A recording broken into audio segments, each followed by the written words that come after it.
Welcome back to Glow and Flow Radio, where we connect the dots between your mind, body, bank account, and emotional well-being. Today, we're talking about two things that society tells you aren't related, but absolutely are: financial anxiety and emotional eating. When was the last time you looked at your bank account and immediately reached for your comfort food? When was the last time a bill made your heart race and then you found yourself at the fridge or the pantry and you're not even hungry? If you've ever noticed that money stress triggers eating, you're not imagining it. Financial anxiety and emotional eating are deeply connected. And we're about to unpack exactly why and what you can do about it. So take a breath. No judgment about your bank account or your eating. Just honest conversation and real solutions. Now let's start with the truth that nobody's talking about. Financial stress is one of the most common triggers for emotional eating. And here's why. When you're stressed about money, your nervous system goes into fight or flight mode. Your body releases cortisol, the stress hormone. And cortisol does two things. One, it makes you crave high calorie, high carb foods because your body thinks you need quick energy to survive a threat. So your body is trying to help you. And two, it makes you want to feel anything other than the panic you're feeling. And food is immediate. You can eat right now. It's also accessible. It's in your kitchen, not across town. Food is also comforting. It provides relief when everything else feels out of control.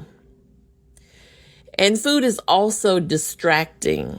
It gives your brain something else to focus on besides the panic. So when you check your bank account and immediately head to the pantry, that is not weakness.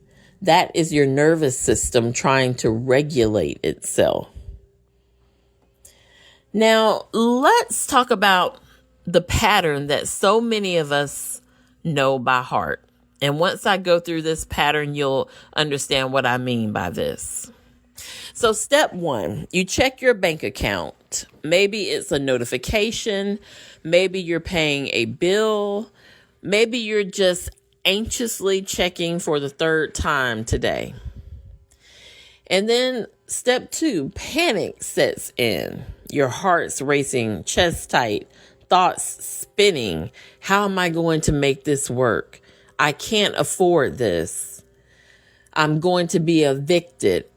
I'm going to lose my car. I'm never going to get ahead. And then step three, you reach for food. Not a conscious decision. Your body just moves towards the kitchen. You're not thinking about it. You're just doing it.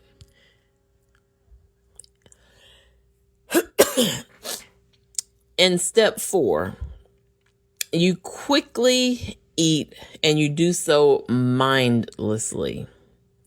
So not only are you just going to reach for food without even thinking about it, without even being hungry, you're just eating fast and without even enjoying the food. You're not tasting it. You're just consuming it.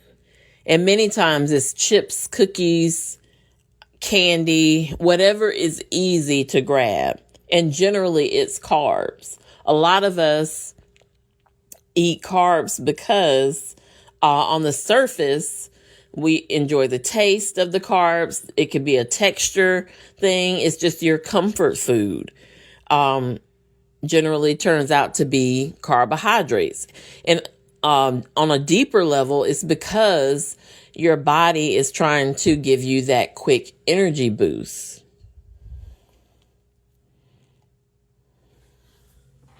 And then step 5, the panic temporarily dulls. So for a few minutes, you feel something other than financial dread. And that's why emotional eating is cyclical, because I'll get more into the cycle in just a moment. Let's talk about step 6, the shame arrives. Why did I just eat all of that? I have no self-control. I ate all that candy. Now I'm stressed about money and I feel terrible about eating.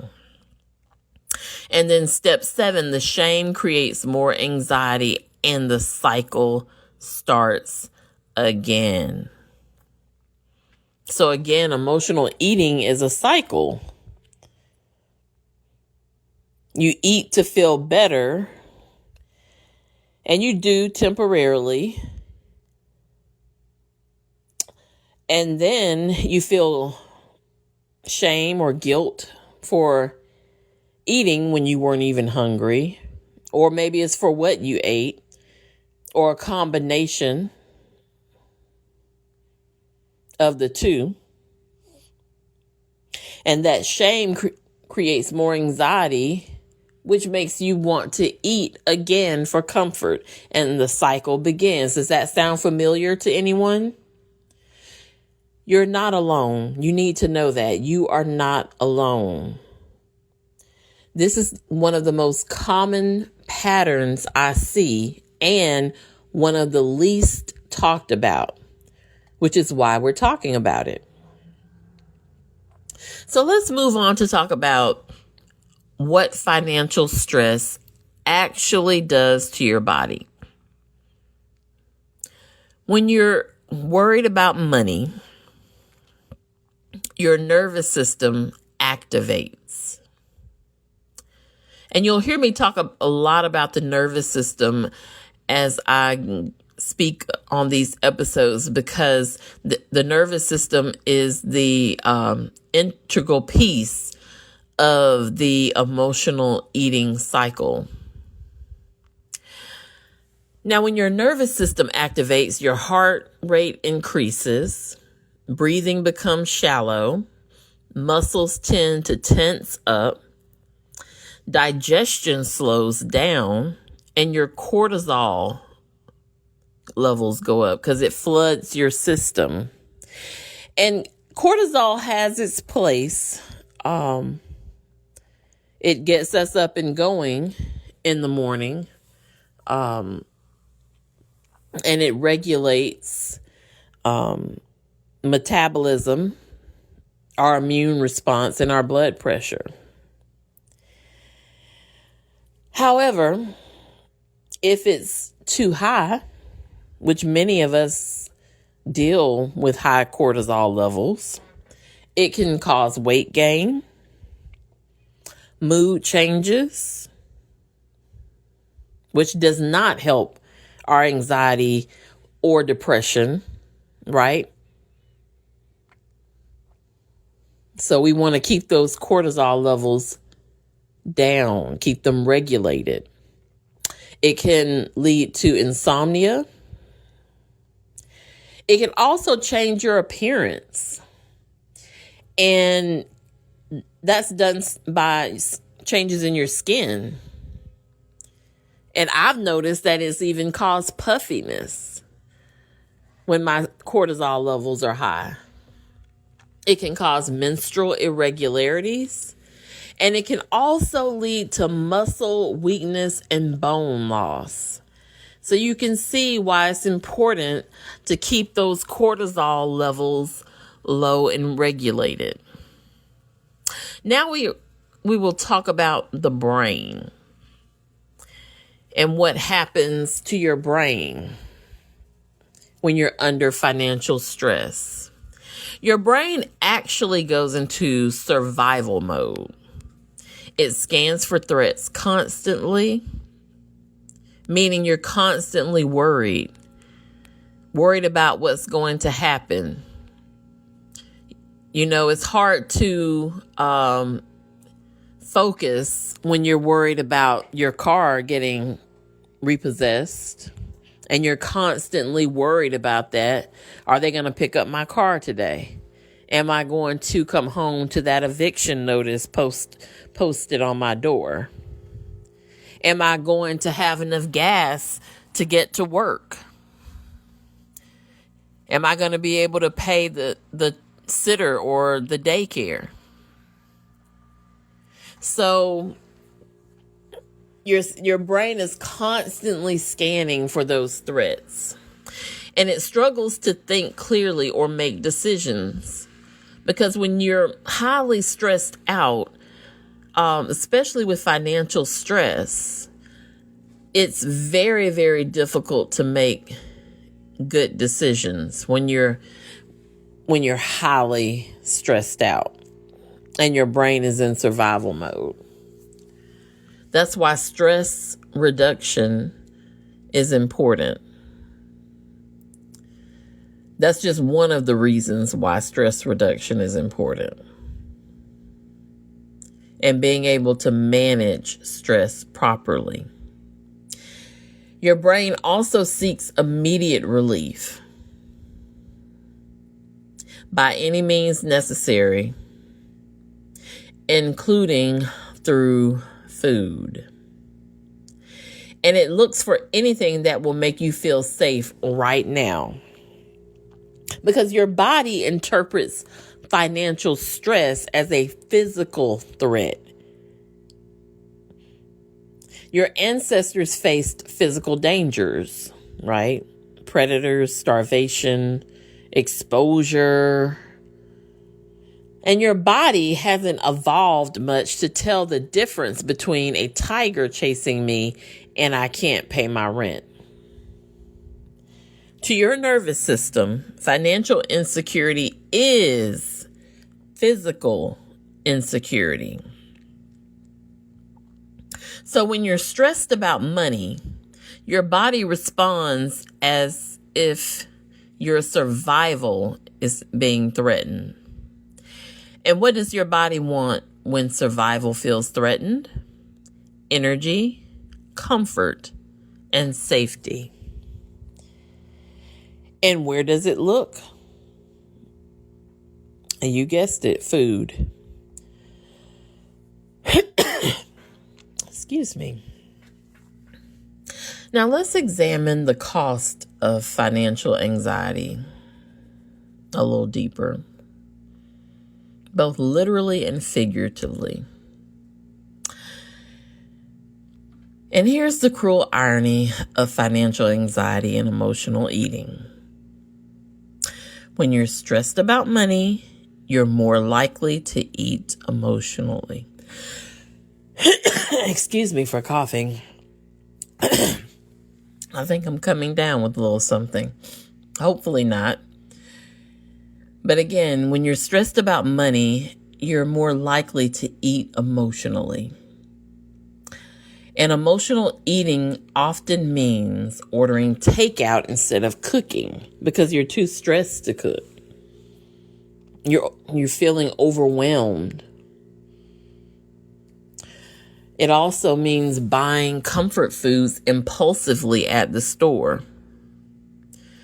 Eating out to distract yourself from financial worry. And spending money on food you wouldn't normally buy. Yes, because even though we may be under financial stress, how many times have you been under some type of financial stress and you went and purchased something that really you shouldn't be purchasing at that time? Because you would think, well, if you can't afford this, why are you buying this? But we do it for comfort. To feel better. Where do you think the phrase or term shop therapy comes from. Because people will spend money on things and food because it temporarily makes them feel better. Financial anxiety leads to eating that costs more money, which creates more financial anxiety, which leads to more stress eating. So again, it's on that cycle. You're stressed out about your finances. You spend money on food that's probably more expensive than cooking at home. Not all the time, but most of the time. If you grocery shop mindfully.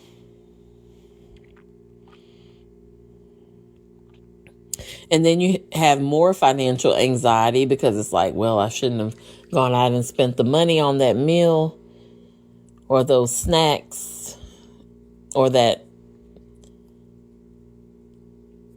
fast food meal that's ever increasing in price, which leads to more stress eating, or at least the desire to do so.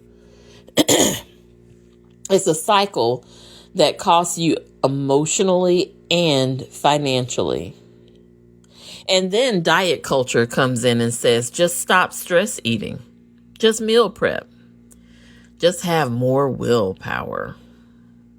But that completely ignores the fact that your nervous system is dysregulated.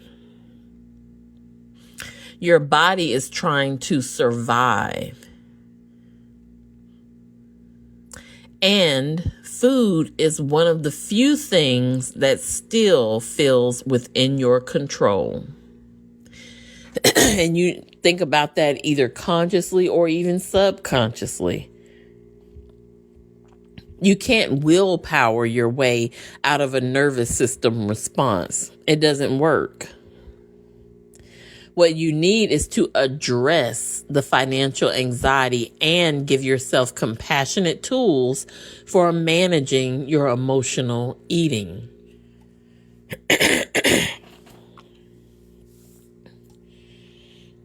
It's always about addressing the underlying issue first, or in conjunction with finding ways that work for you to manage emotional eating.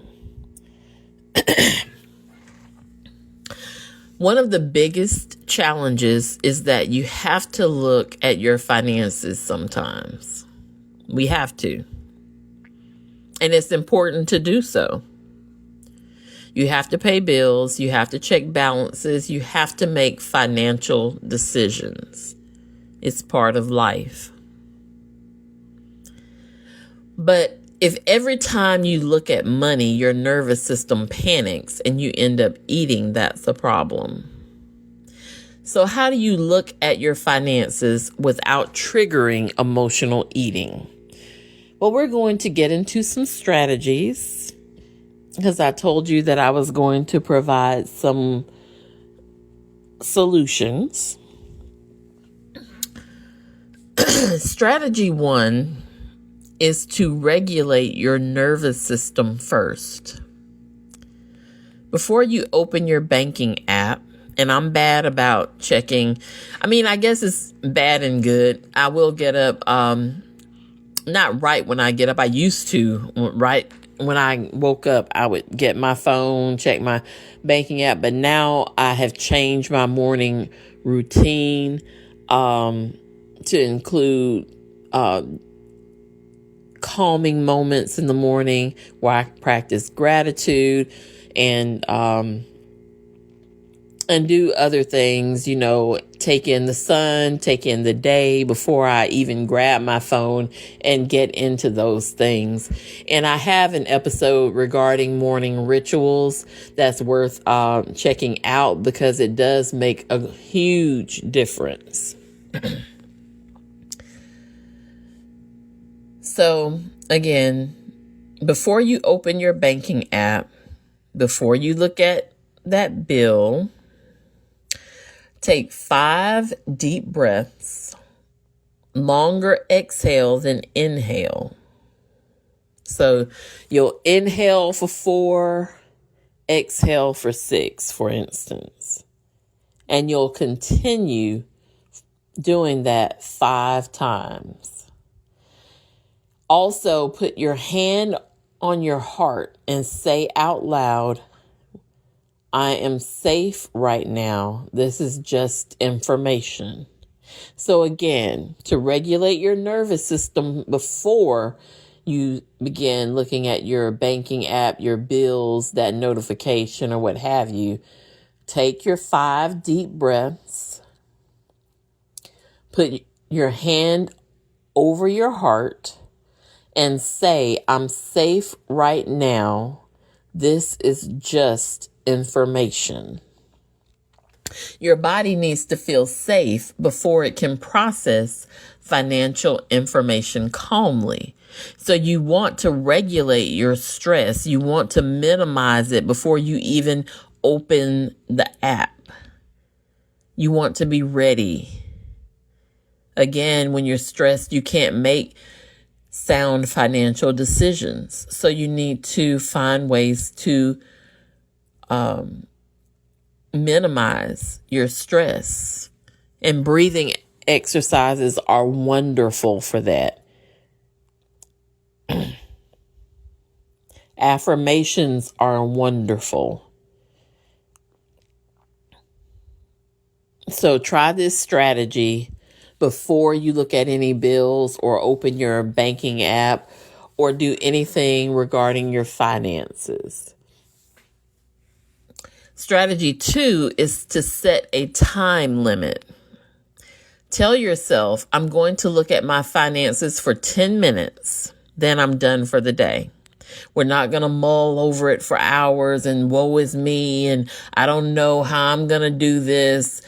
All that negative self-talk is not going to solve a thing.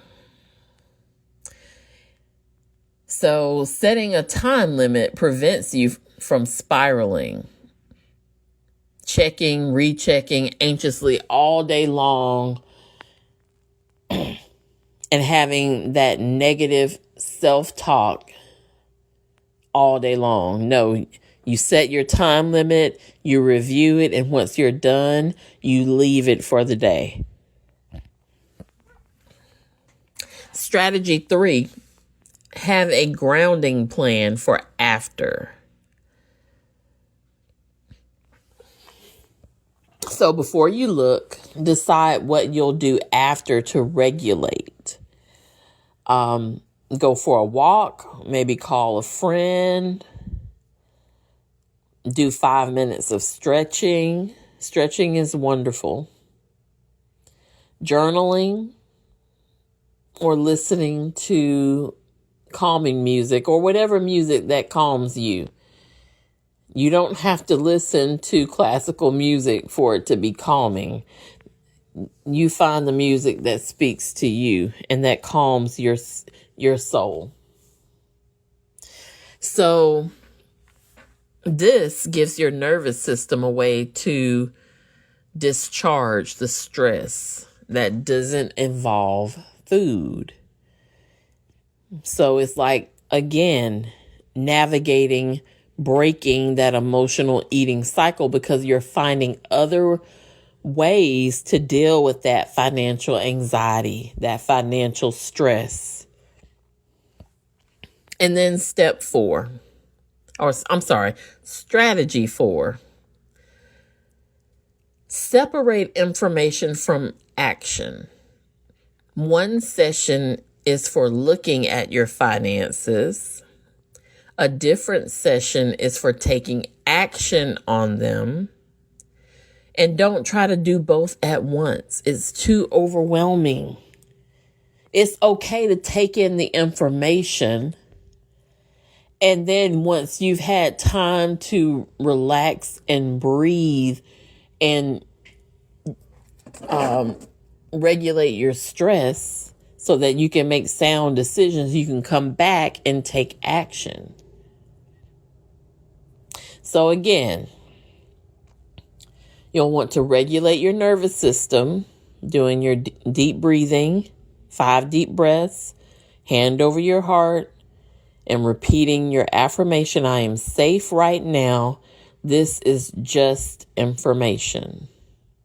And then you set a time limit to look at your finances. That's strategy 2. And then once you review your finances, you're done. We're not going to ruminate over what ifs all day.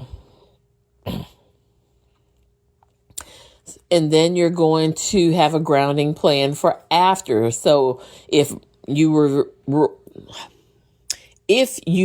reviewing your finances and it elevated your stress some, then you need to have that grounding plan for after.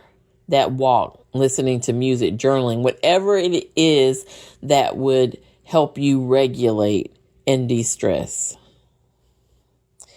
And then strategy 4, separate information from action. Again, one time you set a time limit to review the information. The next time you're taking action on it.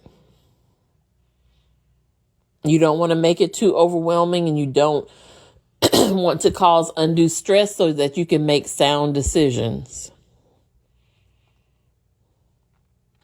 And also help to dysregulate that emotional eating cycle.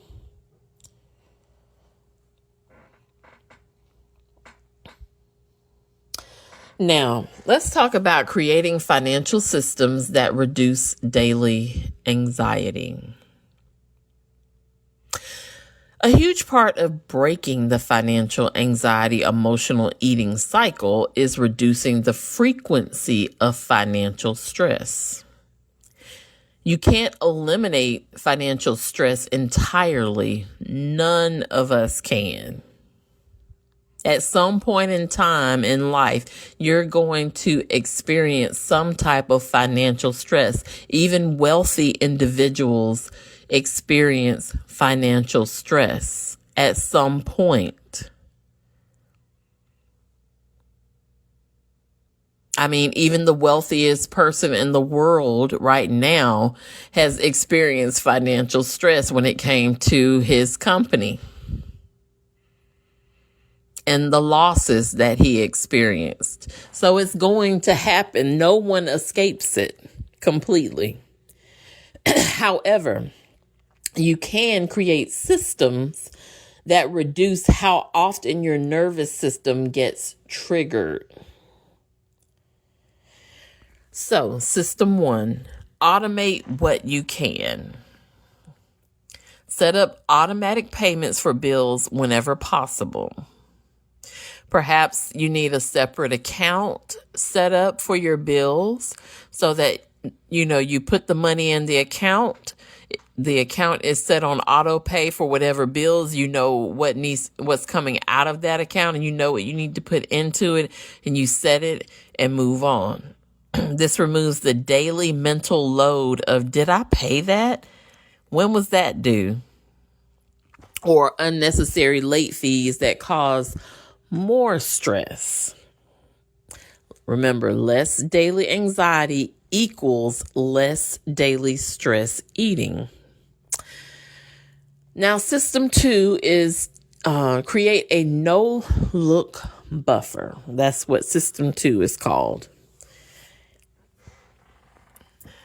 Now, if possible, keep a small buffer in your checking account, even just $50 to $100.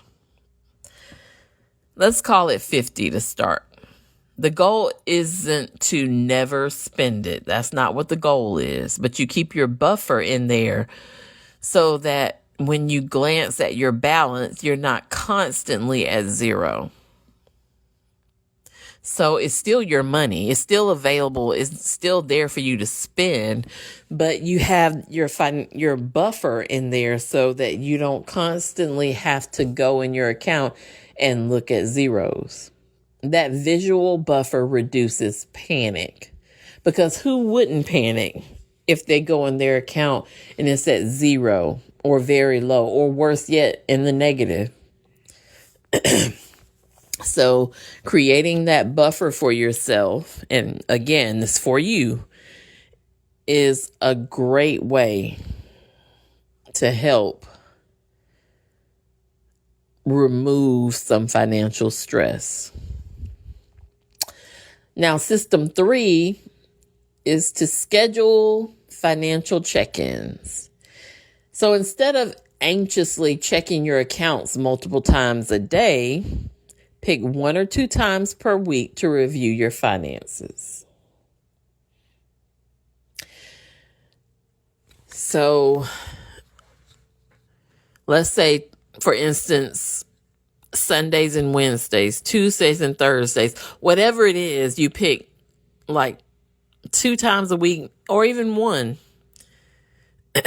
The rest of the time, trust that you're following your plan, because you have a plan in place. You have your account with your bills set up on auto draft. Once you have your systems in place, you're just reviewing them 1 or 2 times a week, and it's not to be fiscally irresponsible, but it's actually fiscally responsible, because you're setting up systems, you're setting up a plan, you're putting it into action, and you're trusting that plan, and you're sticking to that plan, and you are taking time to mindfully review your finances 1 or 2 times a week. And again, you can check it every day and stress yourself out, but that's not going to help your situation.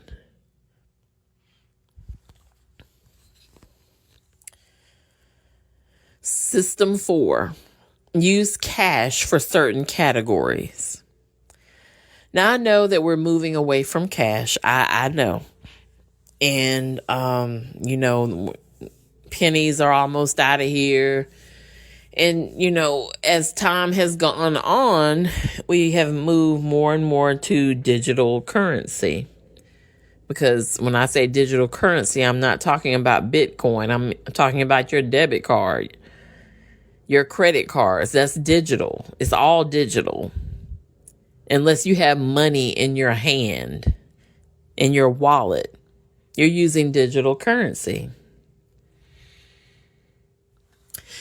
And so, if you're anxious, this is for people anxious about overspending in certain areas like groceries or eating out, then for you may want to take cash out for that category. And when the cash is gone, you're done for the week. This creates a physical boundary that reduces daily checking anxiety. Because when you're just using that card, you may not be even thinking about it. And before you know it, you're overspent. Everybody's experienced that at least once in their life. However, if you're using cash for those things, then you have a finite amount to spend. And once it's spent, you're done. You're eating at home. Whatever you picked out at the grocery store for that week, that's what you're going to have going forward, because the cash that you had on hand for eating out, for instance, is done. And it doesn't have to be a bad thing, because if we pretty much know where we're planning to eat, what we like to eat, about how much it's going to cost. You budget for those things.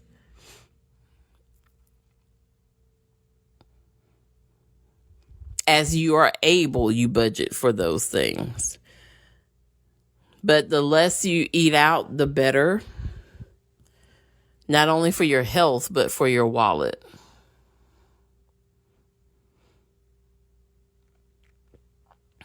And system 5.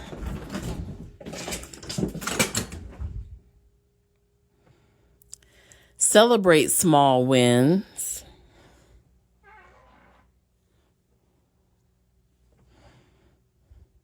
That's important. If you paid a bill on time, celebrate it. If you stayed within budget for one category, acknowledge that. That is important because a lot of people don't. They don't always pay their bills on time.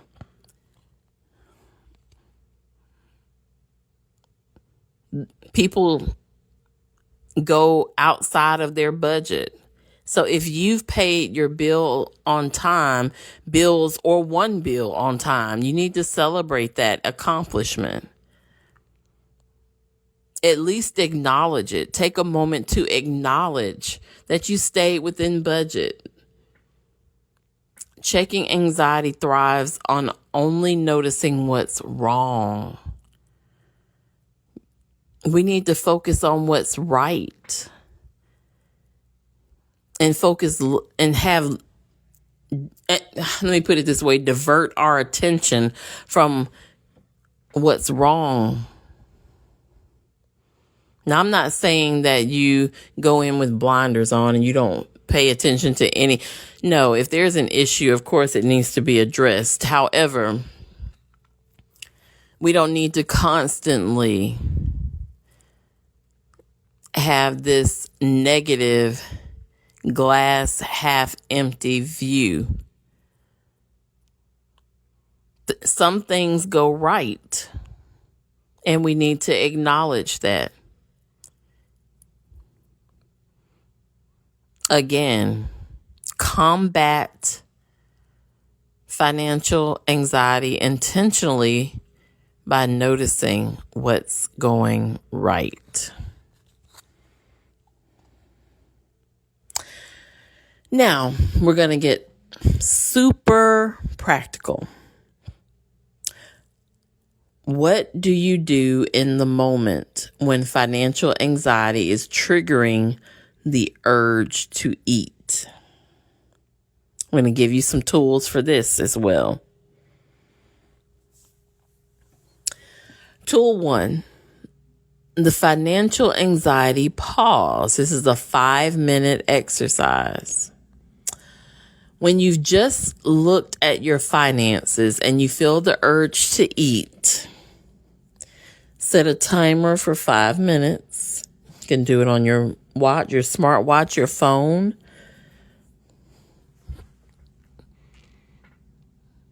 Put your hand on your chest. Breathe 4 counts in, 6 counts out, while saying to yourself, this is financial stress, not hunger. And after 5 minutes, check in and ask yourself, do I still want to eat? If yes, eat intentionally, not mindlessly, not in a hurry, but with intention, mindful. If no is the answer to your question, the urge to eat may have passed. And that is a victory.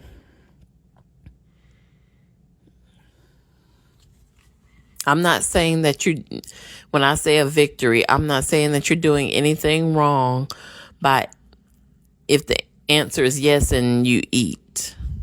You're acknowledging what your body is telling you. But if we're looking to break the emotional eating cycle and you use this tool and it's worked and it's effective, then that is something to acknowledge, right? Now, tool 2 is called the somatic release. Financial anxiety creates physical tension. So before reaching for food, try releasing it physically. Shake your hands vigorously for 30 seconds, like you're trying to shake water off of them. Do 10 jumping jacks. If you can't do jumping jacks, then you can do side steps. Tense every muscle in your body for 5 seconds. Then release. Scream into a pillow. Now, you don't have to do all of these things at once. I mean, you can if you want to, but these are just examples. And keep in mind, you're not trying to burn calories. You're releasing the physical tension of the financial stress. Now, tool 3 is called the money thought download. When financial anxiety is spiraling, grab a piece of paper, set a timer for 3 minutes. Write down every anxious thought about money. Every single one. Don't edit, don't organize, just dump it all out. This gets the thoughts out of your head and onto paper, which often reduces the urge to eat. And tool 4, the comfort food intentionally.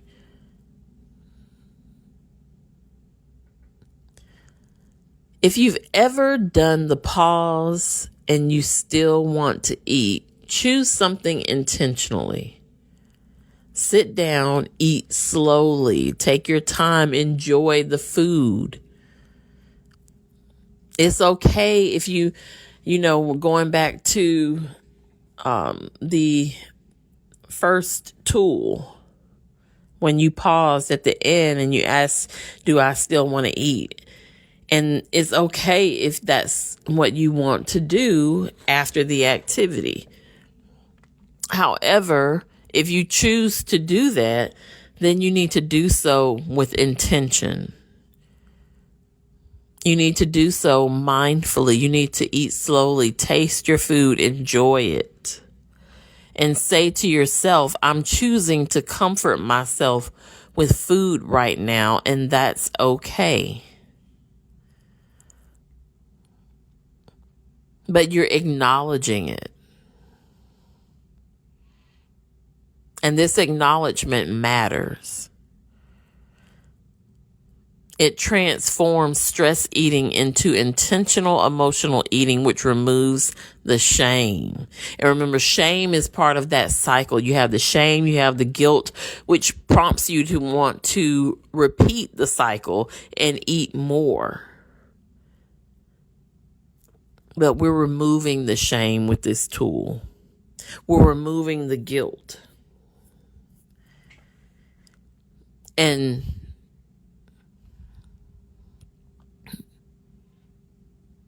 reducing, putting a dent into breaking that cycle. I'll put it that way. Everything we've talked about today helps you manage the symptoms, the stress eating triggered by financial anxiety.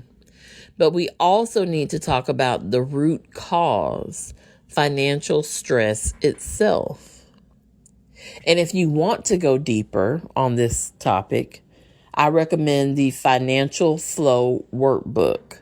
It has 5 full chapters of tools for monthly expense tracking, self-care budgeting, because it's important to budget for your self-care. You need to acknowledge your self-care and how important it is and budget for that. But building multiple income streams, managing financial stress, and leaning on community for support. Because here's the truth. You can learn all the tools in the world for managing emotional eating. But if you're constantly living in financial stress, your nervous system will keep triggering the eating. Remember, I mentioned earlier in the episode that you have to deal with the underlying issue, and that's what a lot of diet and fitness gurus leave out. There's an underlying issue that needs to be remedied before we can deal with the emotional eating. Financial wellness is emotional wellness. Financial wellness is also physical wellness. They're not separate, they're connected. And addressing your relationship with money is part of your holistic healing journey. Now let's bring this home. If your financial anxiety triggers your emotional eating, you're not broken. You're not weak. You're not failing. Your body is responding to stress the only way it knows how. Money stress is real. The connection to eating is real. The shame you feel is real, but the shame doesn't have to win. You can learn to regulate your nervous system before the stress eating. You can create financial systems that reduce daily anxiety. You can address your relationship with money as part of your healing. One step at a time, one tool at a time, one compassionate moment at a time. You deserve financial peace. You deserve emotional peace. You deserve to break this cycle, and you can. If today's episode resonated with you, share it with someone who's been silently carrying both financial stress and food shame. Until next time, glow through your financial challenges, flow with compassion for yourself, and remember, you deserve peace emotionally and financially.